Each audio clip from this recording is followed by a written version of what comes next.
Hello everyone, my name is Roya, and today I'm coming to you with the books that I read in the latter half of September.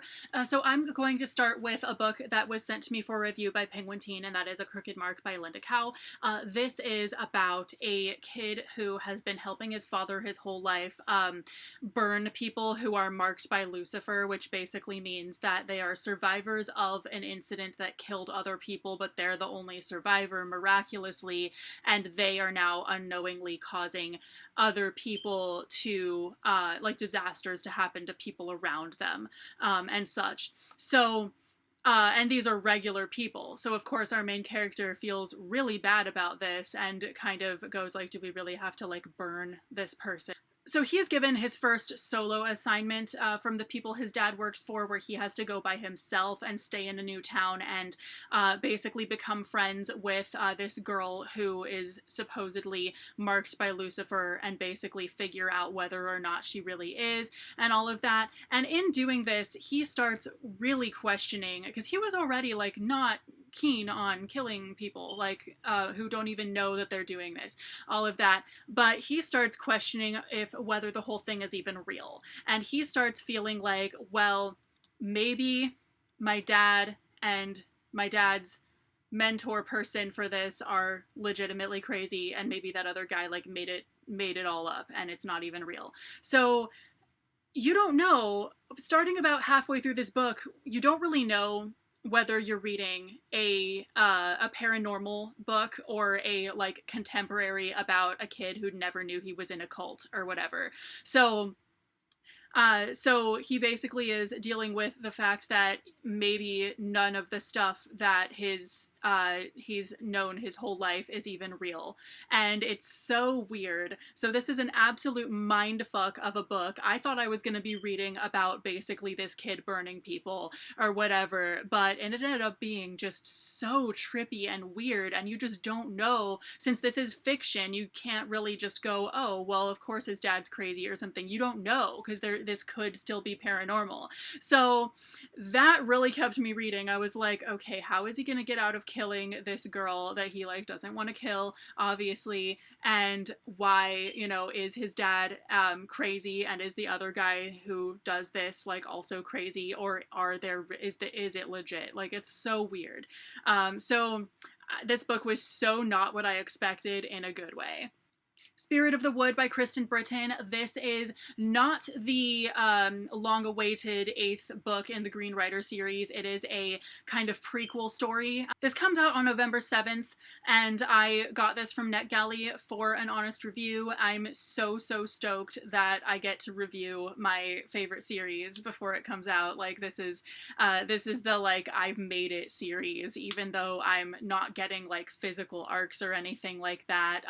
The publisher isn't literally mailing me the books. I'm just getting them through NetGalley. But the fact that like I'm a reviewer who's able to say like I got to review these books, like, it's so amazing. But anyway, so this book was awesome.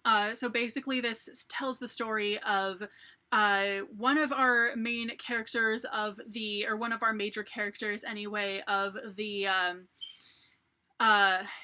the main series when she was younger, before our main story actually starts, and a new character who we don't see in the main series.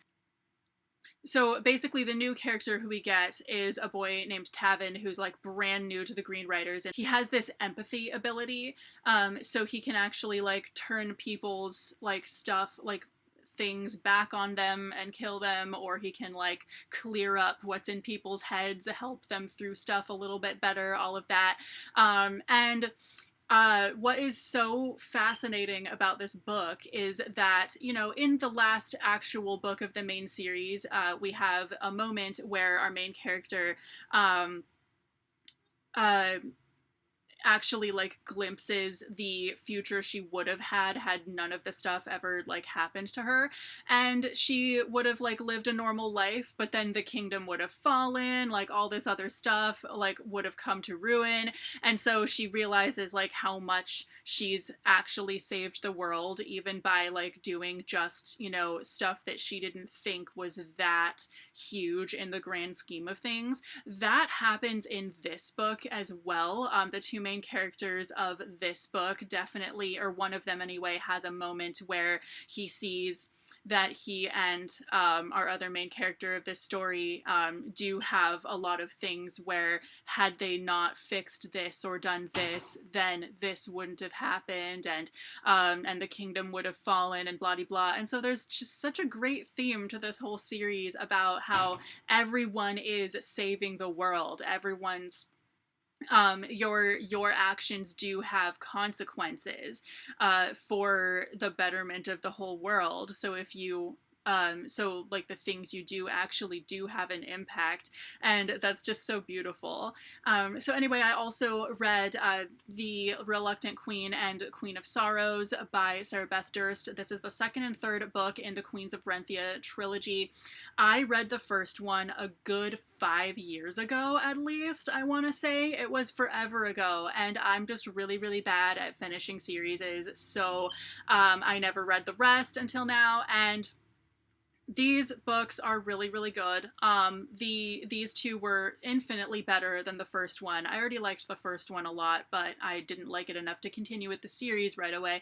But I really enjoyed these two. This series is about a girl who becomes the next queen of the country that she's in, because she can control the spirits and keep them from like killing people, because that's basically the premise of the whole story, is that like spirits that do things in like nature and things go just like run amok and just kill people. And so somebody with the best ability to best control them and make them do things that they're supposed to do or not supposed to do, blah blah blah blah, actually can keep them in check and all of that. So so then in the second book here, we get a new character who becomes basically an additional queen, because our main character of the first book thinks that she's dying, and she's still a main character in this one. So she thinks that something bad is happening and that she's going to die.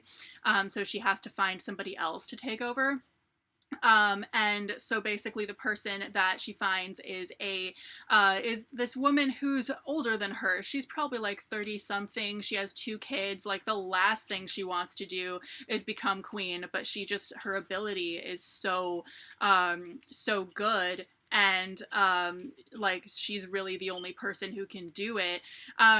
And she's also like, she leaves her husband because he's just kind of a douche, who like doesn't help her at all or anything, basically. Like he's not a bad guy, but like he's not a good guy.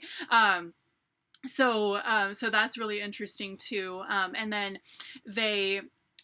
so then both of these women who are so different from each other have to like work together, and then obviously there's just a lot going on, and the whole series is really, really great, and I really enjoyed it.